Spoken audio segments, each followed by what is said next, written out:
Ray Gigant is a game that is a bit of a mystery.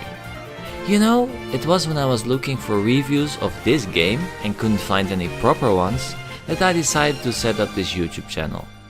In the end, I bought it, and I played it without knowing much about it. Was this a good decision? Well, let's see in this proper review for Ray Gigant. The game takes place in a fictional future version of Tokyo that has been largely destroyed due to an invasion of space aliens called Gigants. Before complete destruction, the game's primary character, Ichiya Amakaze, is finally able to defeat a Gigant with a mystical power called Yorigami. These Yorigamis are mythical creatures that are hiding in accessories that can be worn, for example a belt buckle or a necklace, giving the wearer special powers. After a few levels, you switch to another character. In total, you play the story of 3 characters until they all come together. The story is pretty clever and complex. A significant part of the game is the story. I think about half of the time you're reading conversations as if it is a visual novel. In the other half, Ray Gigant is a Japanese-style first-person dungeon crawler turn-based RPG, which in this case means that you're navigating an elaborate dungeon grid map with your character and 2 side characters in first person, flipping switches to find an exit. Of course, they're enemies too, and you're fighting them in turn-based battles. These enemies come in 3 varieties: blue, yellow and red. Blue are the easiest and red are the hardest. In order to kill the enemies, you have 1 pool of action points that you can use. Every turn you can choose to either attack or replenish some action points. This means you have to check the weakness of your enemies and use the right character to attack and the others to make sure you have enough AP. This all seems very complicated, but I can assure you that you'll get the hang of it very quickly. In no time you're navigating the dungeons, and with the quick travel option you can even easily backtrack. This way you can also grind for experience points. This is needed, though Ray Gigant isn't a very difficult game. It's actually quite easy for the genre. At the end of a dungeon is usually a big boss level, and here the difficulty can spike. These levels are pretty impressive, and here you often need to pull off special moves that contain a rhythm game with nice visual effects. What about the graphics in general? Well, they are in one word, unimpressive. The visual novel part is done in a very typical Japanese fashion, in which the 2D characters are projected on a flat 2D background, facing the camera, even when they talk to each other.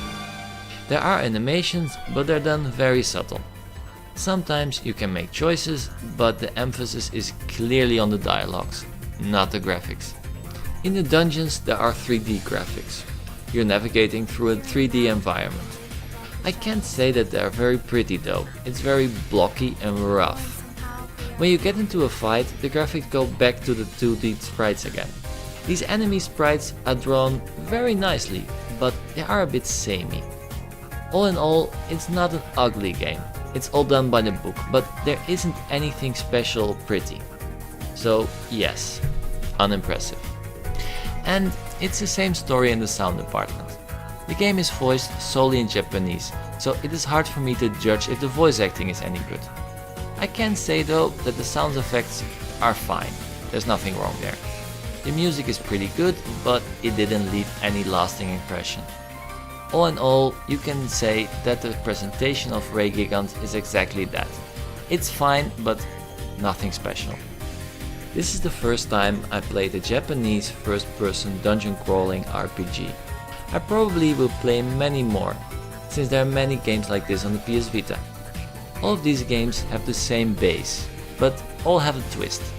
In the case of Ray Gigant, the twist is the fighting system, and the fact that you can see the enemies on the map, so no random encounters. And lastly, the fact that you play from 3 different perspectives. Let's start with the positive points. The dungeons often have a nice layout, and the fact that you can see the enemies means that you can play with strategies a bit. Especially when you didn't find the whole map yet, it can be tense and fun. As soon as you reveal the whole map, you can grind a bit, get some treasure and prepare for the boss fight or for the next floor. These fights are great. over the course of the game you really feel that you get stronger. This is a great feeling. On the other hand, these dungeons aren't very pretty. They look very samey and I got bored after a few hours of playing. The game takes a few dozen hours to complete, so it is definitely not a game you finish in one go. But it's a Vita game, so it's fine. As you know, I love science fiction, so the story of Ray Gigant should be right in my alley, but it's not. The story is sci-fi, but there are way too many Japanese mythical things thrown in. The Gigants and Yorigamis, for example, are clearly taken from Japanese folklore. This isn't a big problem, but for me it doesn't really fit the setting. Also, the typical childish panty humor that is thrown in occasionally feels completely out of place. As a result, I did not enjoy the story too much. It's not very engaging and it's too much padded. It takes about 20 to 30 hours to finish Ray Gigant, that includes the grinding and the story bits. This isn't very long for an RPG, so it's a bad sign that it felt much longer. It's an easy game for the genre, so it should be a good stepping stone, but for me it was a bit of a drag. Of course, there are actually ways to go faster through these levels. There is a quick travel option that makes you plan a route to go through the dungeons, which is actually really nice and works well. You can also skip most of the dialogues, but I didn't really use this, because then the story would be completely incomprehensible. Ray Gigant is a polished Japanese first-person dungeon crawling RPG. It has some nice ideas and a slight twist. In the end though, it's just a simple concept, put together with a story that is not interesting for non-Japanese gamers. So I can recommend it only if you like this kind of RPGs. Or if you're a huge anime fan and want to try a dungeon crawler RPG, like this is your first one because it's not so complicated. But keep in mind, there are better games in this genre. So this was my proper review of Ray Gigant, the Japanese first-person dungeon crawling RPG that was published by Namco Bandai, but never really was a hit. I don't know anyone who played it or no one talked about it. Fun fact, you know, Gigant, in my native language it actually means giant or gigantic, and it was very weird how it was put in this Japanese game. Sometimes they use words in other languages and totally put it out of place. Anyway, this review might have been a bit delayed because I'm in the middle of a moving process, but I'll keep on making videos. They will just come out a bit more irregular. So, about this game, did you play it? What did you think of it? So, I don't think anyone played it, but still.